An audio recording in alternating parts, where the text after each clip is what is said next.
Yo, yo, yo, yo, yo. What's going on, people? You are tuned in to the Urban Conservative. My name is Chaz Neal. Um, whew, I would say Merry Christmas, but I don't celebrate this whack ass holiday because it's all about capitalism. It's all about motherfuckers just ain't grateful. So I don't It's celebrate. happy holidays, brother. Say happy Yeah, holidays. fuck all that. I Yeah. ain't happy either. But yeah, happy holidays, people. Right, right. Um, what I wanted to talk about today is what does racism look like? What does systemic racism look like? And I, I got a couple of stories that I wanted to talk about because I felt like they interplay so much with what we talk so much about unity, and we talk so much about what the community uh, wants, what the community needs, but does it come from the right people? Um, and so I'm going to play this video. It's probably about 10 minutes long. I'm going to break it down, but it's the Hennepin County Attorney, Mike Freeman, uh, who was the county attorney for over 20 years uh, and even ran for governor. I didn't even know that, but uh, and Lure Goose, who is a investigative reporter with Kara Levin. Love the guy, does a lot of good investigative work. Um, so I really want people to pay attention because there's a lot that is said in this interview that I think people really didn't pay attention to. So uh, we're gonna start off. It's a 23-minute, uh, but I've got it at certain parts. So we're gonna start with the Jamar Clark case. So I was there for the announcement for the Jamar Clark case and the presentation, and that was after you had announced that I'm not going to have the grand jury do this. I'm going to make this decision, and you gave a presentation of why you made the decision. Were you caught off guard that the reaction was what it was among people that disagreed with it? I was surprised. Off guard is a different. I was surprised. I thought that I knew there were strong feelings. I thought when the explanation that we gave, which was extensive, the questions I answered, the fact that we put a detailed report up on our website, people look at it, it's like it didn't matter. People were not as interested in what the real facts were. They were interested in what their perceptions were. And there's,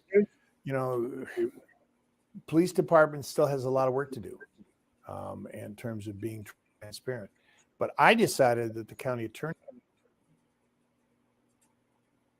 I want to stop there for a minute because he said something important there that the police department needs to be more transparent. Mm-hmm. Now, as this goes along, you're going to see there's I had a lot of issues with the way that he went on because it felt like it was more of a blame game and politics than to get real transparency and accountability. Because you're talking about a man that is the county attorney, and then he goes on to say other titles in this too. So, attorney ought to make that decision and not a grand jury, because we are transparent and we are accountable. And my accountability was people in the streets outside my house yelling at me. I'm not certain I made better decisions the days after I got no sleep, but that's what they did, and I feel bad about that. It's not it's a phenomenon special to Minnesota. It's happened all over the country. The DA in Sacramento had happened to it. The DA in Boston had happened to. It's kind of the period of the times, and some of the review and insistence on better police practices is appropriate. The rise of the police accountability and social justice movement kind of coincided with crime in general at that time being at a pretty low spot. Yes. So were you surprised that it got the amount of focus that it did among the community?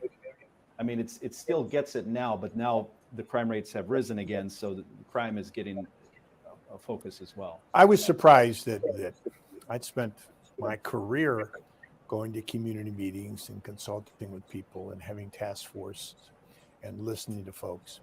I was surprised at the level of demonstration and communication and the virulent nature of it. I wasn't surprised that there would be strong disappointment. And I felt that we were being so transparent in providing all this information that people would stop and look at it. And I'm afraid a lot of people didn't. Looking back afterwards, I wish I had done more community work. My problem was when I went out to do something, I'd get shouted off the stage, which isn't really necessarily part of what we do to understand each other. We're supposed to listen and have discussions. And I had a lot of good discussions, but they had to be in private. And a lot of people we just weren't willing to listen. And that's really how things have changed. Now, let me just correct something that you said. I'm very encouraged with the work of Operation Endeavor, which is Commissioner of Public Safety Alexander's concept and idea. We've embedded a prosecutor there. I'm very encouraged with Minnesota HEALS 2.0, which I put together, which included not only cops and prosecutors and judges, but the faith community and the business community. And those two efforts combined, that crime in Minneapolis now is down. Carjackings are down 67%. Shots fired are down over 30%. Bullshit. Homicides are down. Okay. So it's like the crime wave has hit its peak and is coming down, which to me is very encouraging. And again, this isn't unique to Minnesota. It's happening everywhere in the country.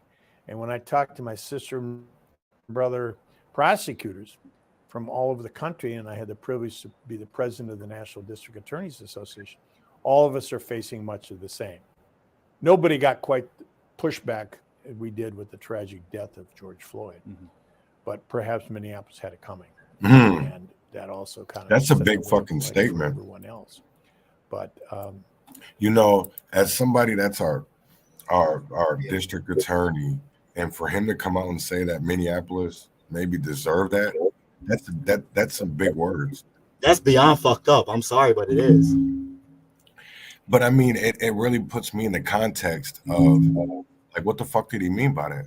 What does he mean, Minneapolis? Right. Maybe deserve that, or you know what I'm saying? Because what is he not? Because I know that during this interview that he comes out and blatant, he says it that Minneapolis PD lies a lot, so to protect themselves, and I think that's a lot of the and that's what bugs me with this next story that gets into this. Is like the next, but yeah, let's get into this. I think we turned the corner. We got a lot of work to do yet, but I'm pleased that we've done that with some creative new ideas. Your office did obtain the first criminal conviction for a homicide on duty by an officer in the Muhammad Noor case. Was that— Yes, sir. Was that something you were proud of? The best we can tell for at least the last 40 years, that's the first homicide conviction. Now, I've convicted other cops of sexual misconduct, of theft, of assault, and other things. But this is the first cop who used deadly force in a criminal manner and was found guilty. And that was a major breakthrough. Along with Attorney General Ellison, we put together a joint team that convicted Derek Chauvin appropriately and the other three officers. So we got justice across the board, but it took a while. And there's not a whole lot of patience out there by some folks about how long justice takes if it's going to be done right. More broadly now, what are your proudest accomplishments as county attorney? The biggest one is the quality of the staff that we've hired, we've trained, we've mentored, we've given responsibility, they've grown. In the last 10 years, members of the Hennepin County Attorney, 17 members of the Hennepin County Attorney's Office have been named judges. 17. And of that 17, 10 have been judges of color. So we've gone, when I arrived here in 1991, we had 3 or 4 lawyers of color. Today we have 30% of our lawyers. We worked real hard at that.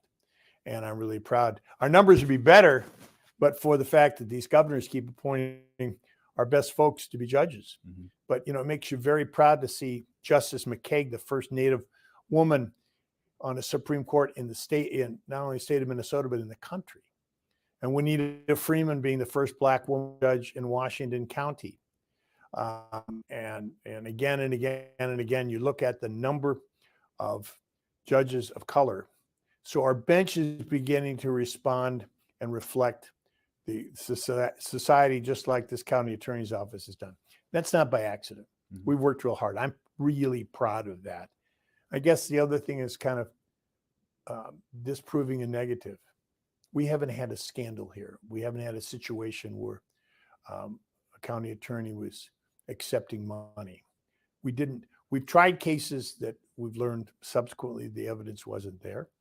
We've had cases when the police didn't tell us the full story and we had to back off it. Those kind of mistakes were made. But this is a You're making just some and pretty big honorable office. statements here. And we've worked hard at that. And I'm proud of that record because that's hard to do and hard to maintain. Do you have a quote unquote one that got away? Oh,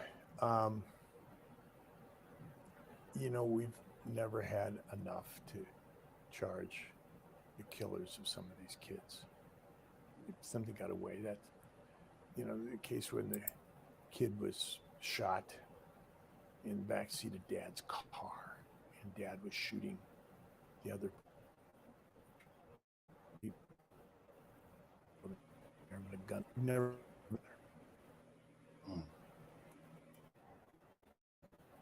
The kid trampoline. I'm a father of 5. My kids are doggone important to me. I can't imagine going through life without them. And to lose these kids and never have any justice. We worked really hard in those cases. And, we've had some, like the Westrom case recently, a cold hit rape and murder case that was 25 years old and was picked up from DNA that came from the napkin of somebody eating a hot dog at a hockey game. Mm-hmm. That shows what we could do in technology. Mm-hmm. So we've had some big successes like that, but the ones that still haunt me are some of the rape cases and particularly the homicides of kids. Where do you see the future of this office? Obviously Mary Moriarty was elected and some people think it will go in people don't really know what direction it's going to go in, I guess. Where do you see the future of this office? Could you tell your staff when they ask you? As I said to Mary, and it's pretty well known, the other candidate, former Judge Martha Holton Dimick, was my candidate, the one I supported. She lost, Mary won. And in this country, I believe in elections, and they're decided, and the person who wins is going to be the office holder. And so I called Mary at 10 o'clock on Tuesday night to congratulate her and say we'd work hard on a successful transition. And we worked hard at doing that. There are people who say, well, Mary has said this or Mary has said that. Well, I know I became a more responsible person when I was elected, when I learned about the job and what it had to do. And I've seen folks, as all of us have, people who've been appointed judges, and you say, what is this? How is this person going to be a just person? This person says this or does that. People grow into the offices that they hold. And I expect no less of Mary. I think people expected no less than me. Expected of Tom Johnson when he was elected. They expected of Amy Klobuchar when she was elected. And I think we were all much more responsible people when we were here and found out what the people required. So I have every reason, every faith that this office will continue to seek justice and do the right things. There will be some policy changes. That's what an elected county attorney gets to do. But this is a big, huge battleship. You don't turn it around or make it move in profound ways easily or quickly. And frankly, this office, like everywhere else, can use some change and some new, fresh breath. 24 years is long enough.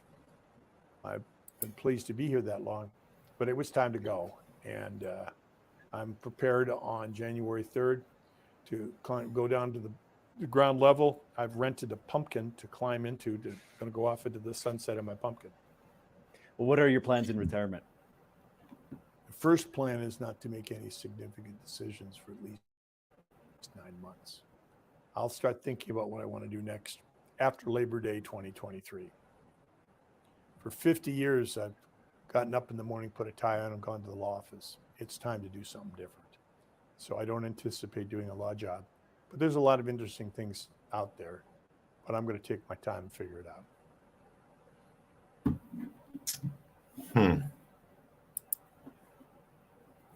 Interesting. Huh. Interesting. You So know, what's your thoughts, brother? What's your thoughts? I have a ton. You know, I don't think that when it came to Mr. Freeman, that he ever wanted to do the right thing. And it really makes me wonder what cases he's talking about, because not going into detail, but some of those situations sound very familiar to me. And they haven't got justice. Those situations haven't got justice yet. So it makes me wonder, are those the type of things that, yeah, I'm going to talk about but it makes me really, really do wonder about transparency, accountability, and who really be in the wrong. You know, we say we don't want bad police officers. Why do we allow bad community members? Wow, that's powerful. That's where I go with it. You know what I'm saying? Because like this man literally just stated, there's cases that haunt him because there was evidence, but they couldn't get a conviction. Or, you know, I just seen stuff with even the Mall of America shooting that there was witnesses that didn't want to cooperate. Right. Yeah, I saw that too. You know, and it's like, that's not snitching. Y'all niggas, you know, you're not a part of it. So I don't know why people feel like they're a snitch. It's a culture thing. People it's been made into a culture. Yeah, you know, it's crazy. It's the perk and lean culture. Talk about it. That's why you just had one of these rappers just died, 22 years old, off of the fake perks, fentanyl. Shit ain't no joke out here, man. And this shit is deep, and there ain't no solutions. None. We were just talking about that in the chat this morning. No solutions. None. These people don't have any. And this is what I want to get into next, is this. Share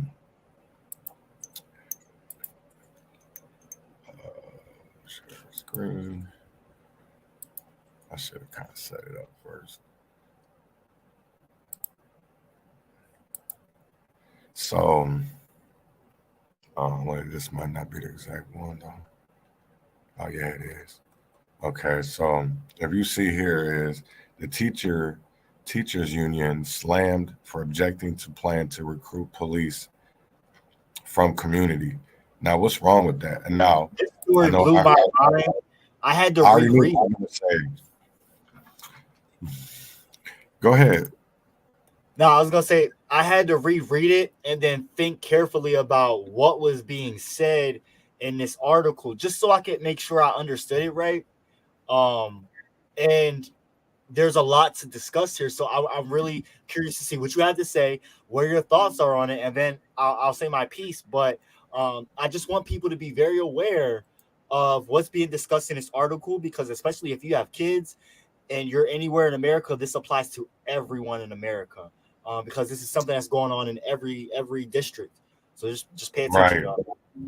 So I'm gonna read it. It's the police union. I mean, the Police Officers Federation of Minneapolis has issued a stinging rebuke of the city's woke teachers union following its decision to criticize an internship program that would bring more diversity to local law enforcement's workforce.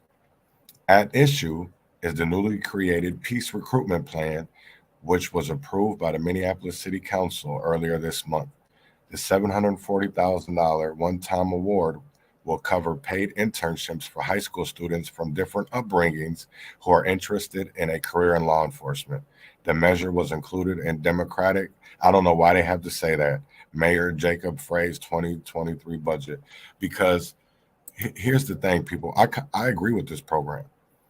And I'm going to say why I agree with it, because how are we supposed to change the culture inside of something if we're not a part of it?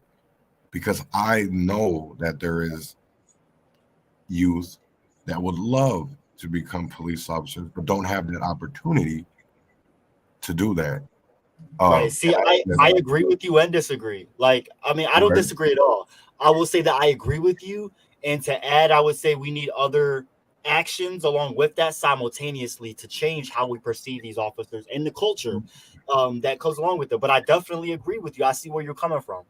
For real. Because it's like, if you're like, we don't want our kids to be afraid of police anymore, right? So why not? And here's the thing of it is, because there's some people that I really highly I can't say dislike, but I disagree with them in a lot of ways of the community. But when it comes to programs like this, I really do believe and stand behind programs like this if it's done correctly, if it's done right.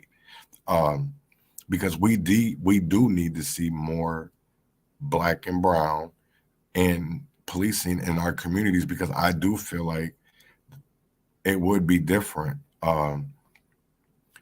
Especially when it came to Mike Freeman, he said that when he got shuttered off stage so much, or I think that would be different if it was somebody that was actually from the community, and it would be somebody that, you see him at the grocery store, or you see him at the neighborhood watering hole, or whatever you want to call it, a little dinner spot.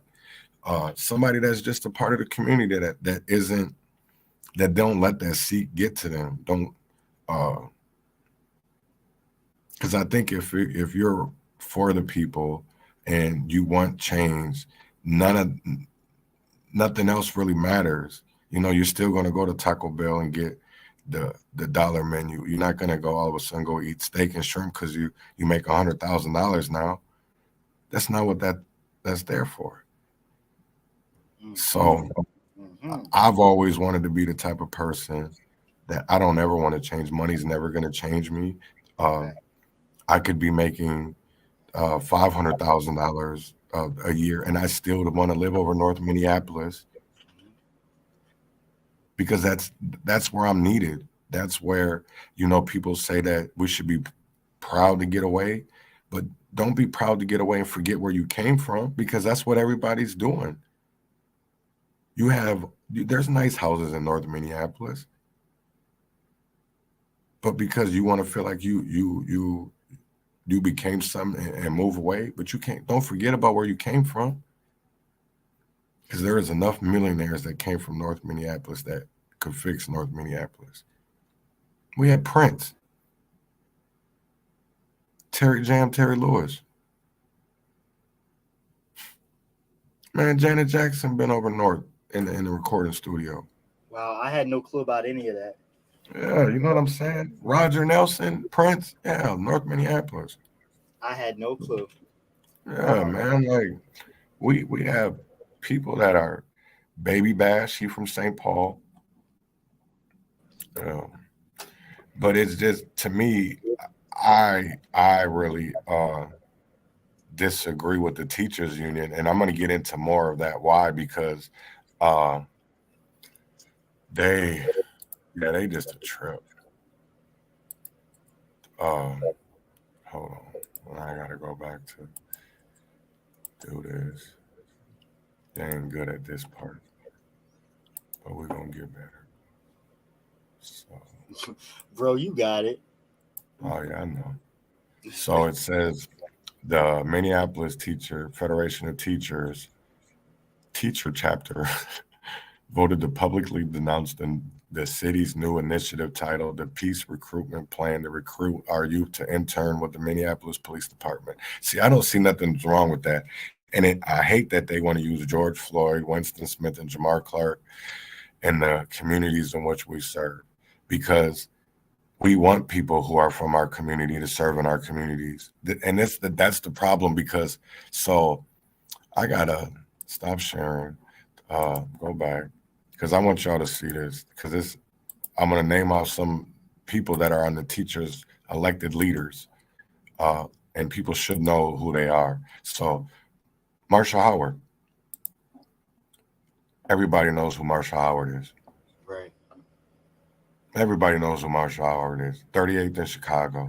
Mhm. You know what I'm saying? And then you got Loretta Van Pelt, who, I don't know if you can see the name on there, but yeah, right here. Justice for Jamar Clark. She's part of CPAC. Not saying, and I agree with CPAC. Not saying that I don't, but CPAC is also kind of a form of getting rid of police. You know what I'm saying? It's just different programming for it, and having less armed officers, which I don't think we need that right now, but it'd be great work, getting work towards that. But until that happens, and then everybody knows this, they call her the Great White Hype, or whatever it is, the Great White Hope, Greta. So, but a lot of these people are so-called activists for like all of Minneapolis, which is a abolitionist group, or yeah, it just people should already knew that the teachers were going to come out against it. I mean, they're in a lawsuit right now because of LIFO, last in, first out, which a lot of people don't understand, is because this is why there isn't a lot of minority teachers. So let me ask why you're against the union being about them. Because this has nothing to do with them. They're supposed their job is supposed to protect and educate our kids. And this is the problem for me, is that everything turns into politics. School shouldn't be about politics. Safety shouldn't be about politics. Bro, everything's politics. I know, but I understand what you're saying. And School is politics, though. I mean, when you're talking about bipartisan, like Democrat, Republican, yeah, that shit has no place in school. But like, my thing is, if we're to have, and this goes with the police too, if we're to have more people of color that are officers and teachers, we do have to start with the culture, because we start trying to hire these people, no one's going to apply.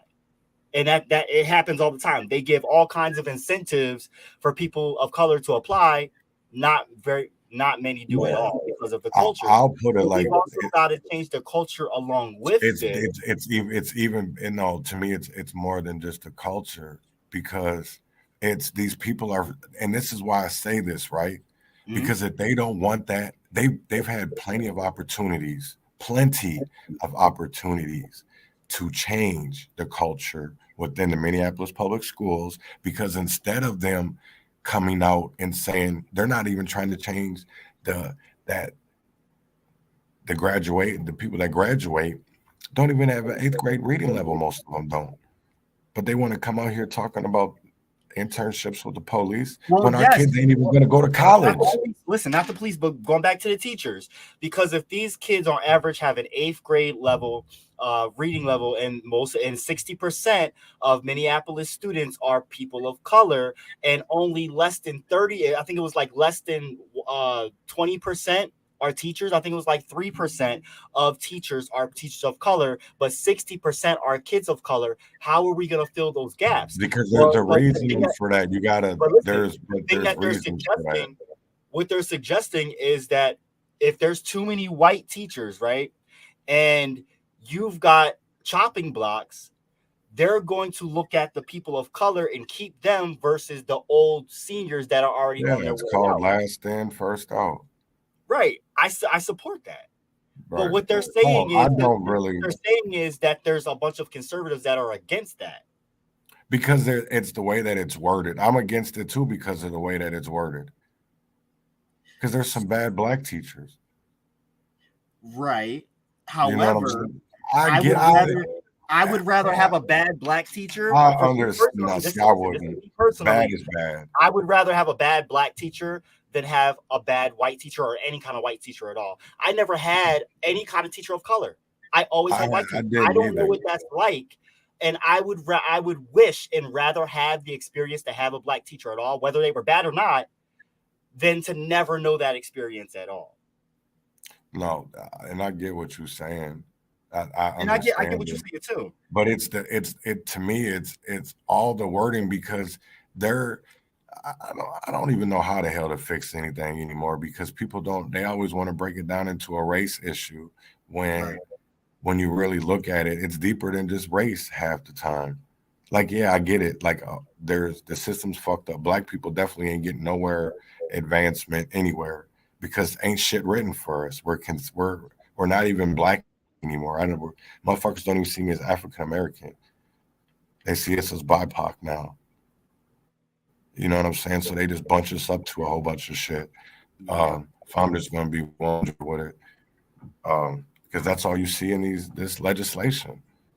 So even when it comes to these teachers and all of that, everybody wants to fight about this, and that, right?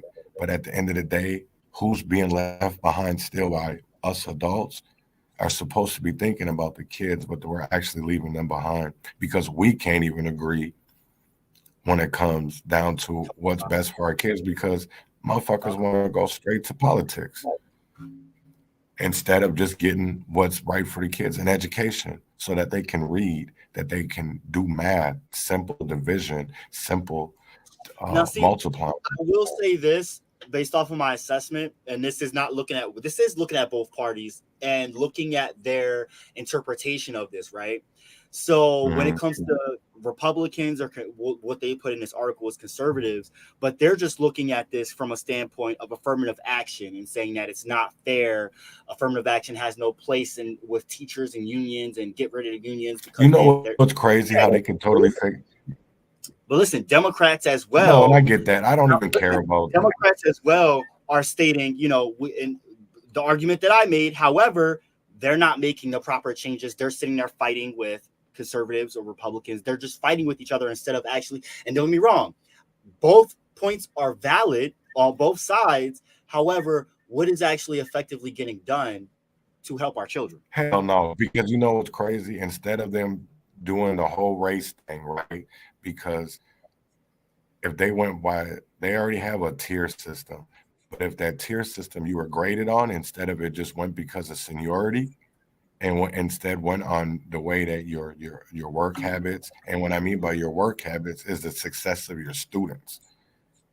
Now, okay, so there you go. Think about it. Statistically, if you're a black teacher and you have a predominantly black class, and statistically black kids do worse, and that is not your fault. If anything, people of color teachers have more challenges than white teachers. Not to mention, because of the income that they have is less than the white teachers. White teachers with more seniority obviously make more. Younger teachers coming in don't have much at all. So therefore, their jobs are we don't want to give credit, because here's the thing of it is, we're at a loss period, and it's not you're right. It's not a partisan issue. It's not even, it shouldn't be a political issue. It's the fact of humanity, and education is human right. We all deserve to see ourselves in our leaders and in our peers. And like I said, for me, I didn't have a black teacher at all. And I can't imagine.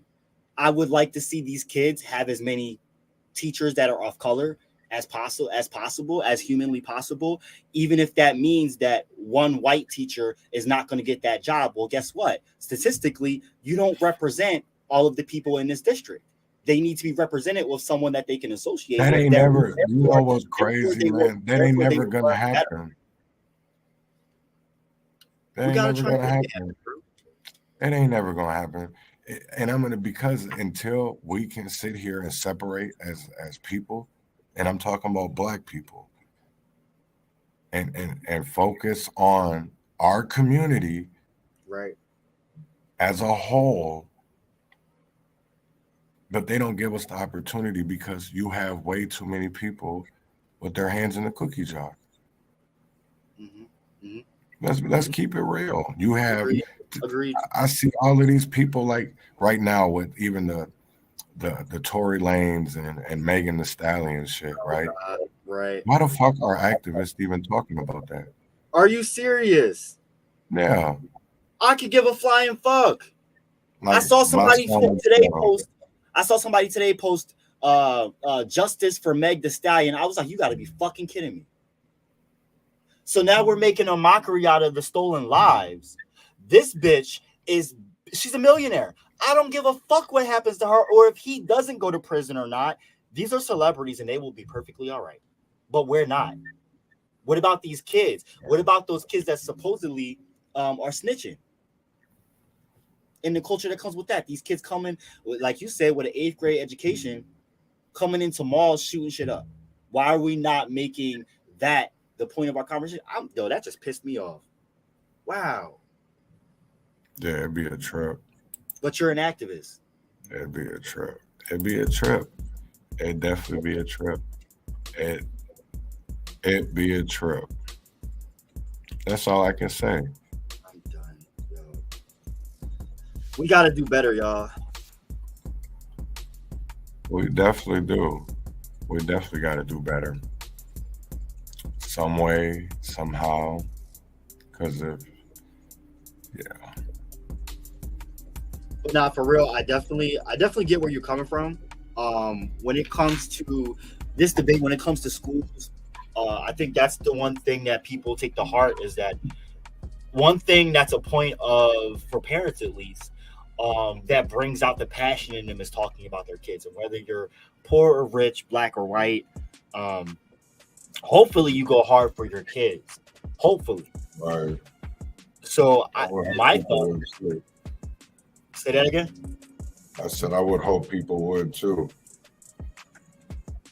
I don't know, that when you sent me that article and I was reading it, that like definitely it really stuck with me. Like I said, I had to read it a couple times just to make sure, like, hold up, what are these people supporting and what are these people against? And I get all the sides. Just with me, I can't help but hope for more for our people. Right. And for me, I've always supported affirmative action. But in this case specifically, I can't help but see myself in that little kid that never had a Black teacher and always wanted one, you know? Right. No, we'll go back to school. Yo, I'm in school every day, bro. See, you got a Black teacher here? You're my Black teacher, bro. How about that? I ain't even got no teacher degree. Yeah, you do. You got the streets. Yeah. You got the school of life. The school of hard knocks. That's right. Oh, to me, that is man. the best school ever. That is the best way to learn, my brother. We're gonna take a quick break real quick. I'm gonna you know what? This looks good. Highway.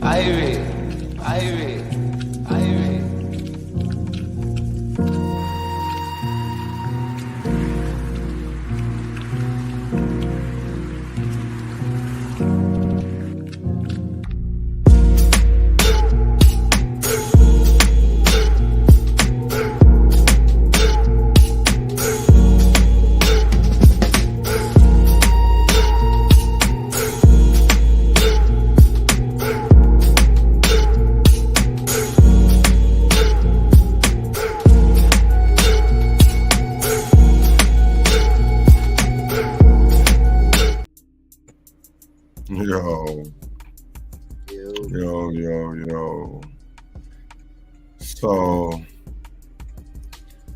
want to give a shout out to my girl Meg Keller. She really been doing her thing. She had an interview yesterday with Eric Holmes' mother. Real. Did you catch that, bro? Yes, and I did catch it. Trying to help her do some things too as well. Hopefully, I'll be able to help as much as that I can what she's asked for. So, always working. That's right.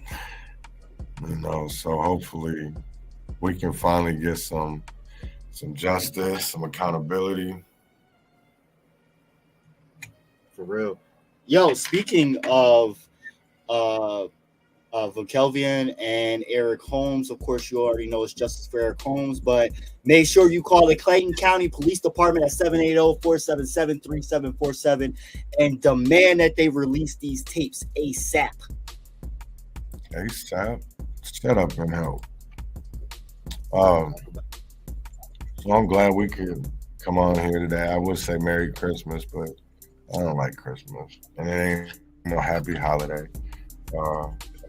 But so I just want everybody to have peace, transparency, whatever. That's not the word. Peace, tranquility. I just want everybody to be suwa, usa today, and rejoice.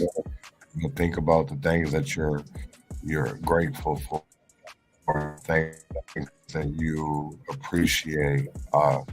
Because tomorrow's not promised, man. So love on your loved ones today. So win or fail, freedom or jail, heaven or hell, wish me well.